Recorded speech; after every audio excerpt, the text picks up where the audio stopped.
know you did it, lady. What are you talking about? Don't try and tuck your way out of it. I've seen your kind before. But I didn't do anything.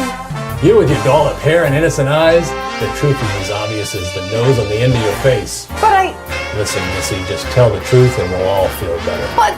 You'll still have to do the time, but cough it up and we'll go easy on you.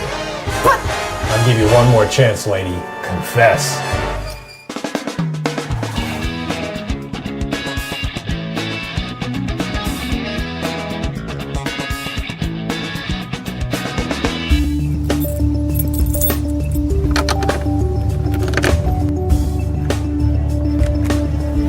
Hi, I'm Jennifer Willits, and you're watching That Catholic Show. Sometimes we do things in our lives that leave us feeling a little flat, a little broken. Fortunately, Jesus instituted the sacrament of confession to help us get going again whenever sin has brought us to a halt. Sometimes people think it's a difficult thing to do, but it's only natural to feel a little anxious before going to confession.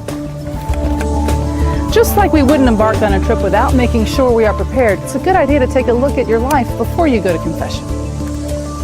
Even the most faithful Catholics sometimes struggle with this essential part of our spiritual journey. That's because it's human nature to cover up our sins, to rationalize them or just ignore them so they don't haunt us. This habit of putting aside our sins and not dealing with them feels like a temporary solution, but in the long run, it only hurts you. There's a lot of misunderstanding and misinformation about going to confession. Many people think it's a scary thing to do, or even a useless thing to do.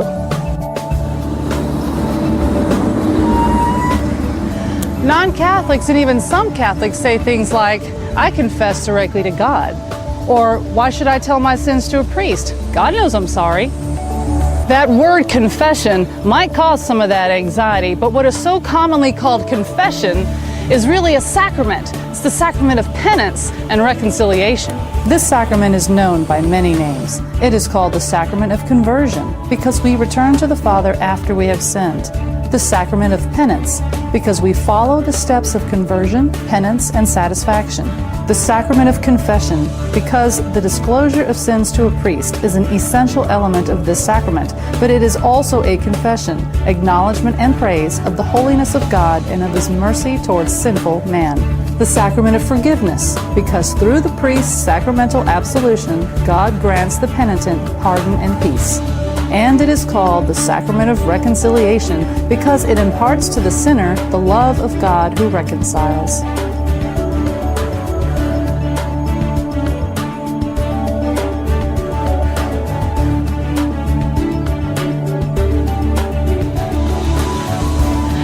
We're so often afraid of the sacrament because at its very core, we have to come face to face with our own human failings, our sins.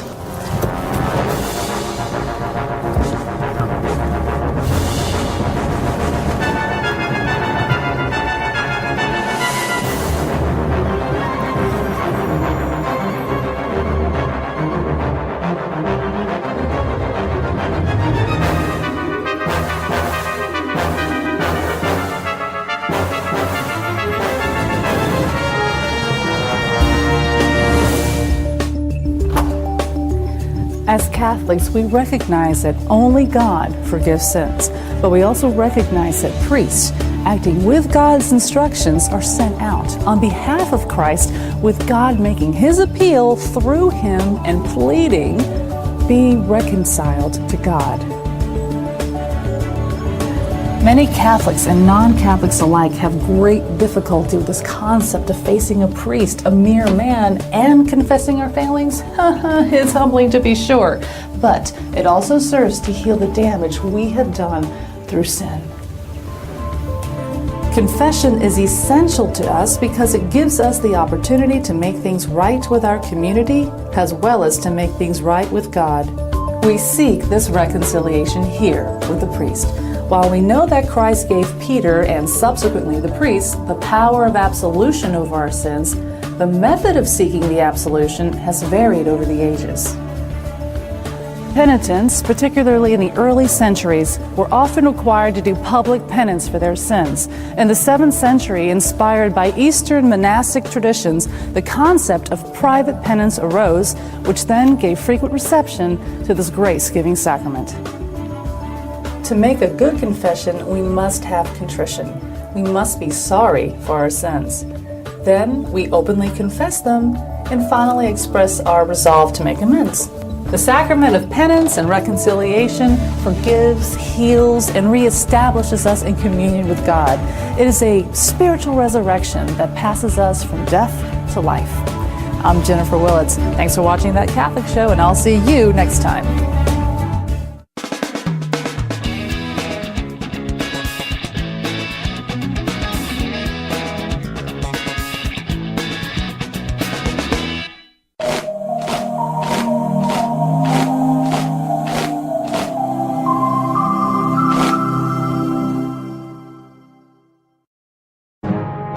SQPN, the best in Catholic podcasting.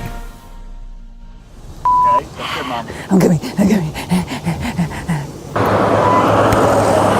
Non-Catholics and even some, man, it's either 20 cars or none. Non-Catholics and even some Catholics say,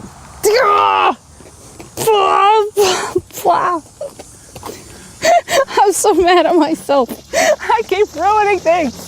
You scowl. I don't know. You with your dolled up let's try Hair. it again. I'm not going to get that. Yes, you will. I got this line. I got it. Eastern monastic traditions now gives us. See, as I walk closer, I get more of the line. There's something about this carpet. Penitents, particularly in the early centuries, I said it wrong, the wrong inclination. In the 7th century, inspired by early monastic,